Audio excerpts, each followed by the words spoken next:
my attitude, my view on Sanskrit is very positive. I think that Sanskrit is a therapeutic language also. Sanskrit has an effect on your cognitive system. Mantra has an effect on cognitive system. The role of Sanskrit and the sounds, the vibrations of Sanskrit in early childhood, and as you internalize them, you become part of your body, they become part of who you are. It has an effect on your personality and your creativity. Sanskrit contains the unity of all philosophy in it, all the philosophy, and all the performing arts also in it. So you'll find that the equivalent of humanities in the Indian system are integrally unified and not just interdisciplinary and put together.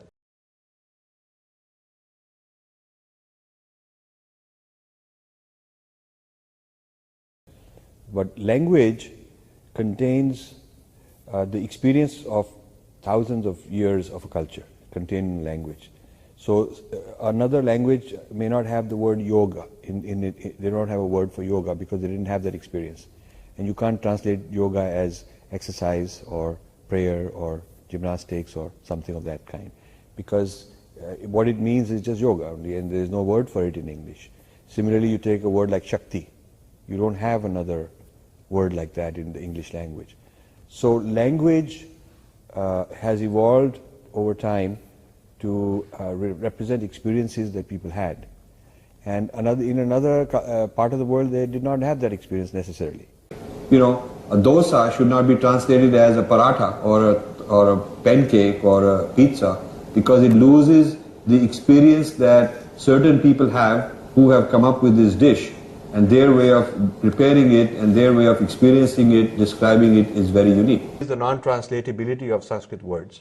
Okay. That there's a reason for it, because mantra is vibrational and you cannot translate it. You cannot replace one mantra with another, because each vibration has a distinct effect. Like each chemical would have a different effect. You cannot just. So the sound and the substance of the mantra Yes. is just as important as the meaning. As the meaning. And so I've given examples of 20 or 25 non-translatables in this book in chapter 5.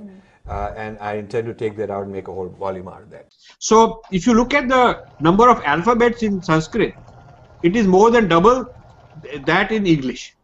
So, you know, if you take a 26 letter, alphabet, and, you take a much richer alphabet which has got more than double the number of letters. If you take this rich alphabet like Sanskrit and you map it and reduce it to a smaller alphabet, you lose information, you lose value. So when you take Sanskrit alphabet and you map it onto computational linguistics, what you are losing is pronunciation. Then the mantra is not pronounced properly, and then the emphasis on a particular syllable or a particular sound is gone. So this is the result of computational linguistics. And large part of our loss of power, loss of self-esteem, is we allowed the West to translate these words, replace them with English substitutes, throw out our word, and start using that as a substitute. Like, I criticize the use of soul instead of Atman, and I point out why they're different. What is the difference? Why we should use Atman. And I criticize, instead of saying Dharma Sapekshita, we say secularism. Why secularism is not the same thing? How it is different. So our vocabulary has become theirs. Now, if you are fighting with somebody on his home turf, he'll always have an advantage. There are certain words in Sanskrit. There are certain words in Sanskrit that are non-translatable. And similarly, Tamil you could apply the same to any language. I would say that preserving some Arabic word which is so specific to their way of life and their way of thinking that you don't find it in another language, and insisting that this is the word we're going to use, we're not going to come up with some English substitute.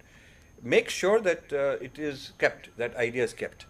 So that is what I mean by saying that certain Sanskrit words with no equivalent, we ought to just protect them and use those words, and that way we don't get digested into the belly of the West.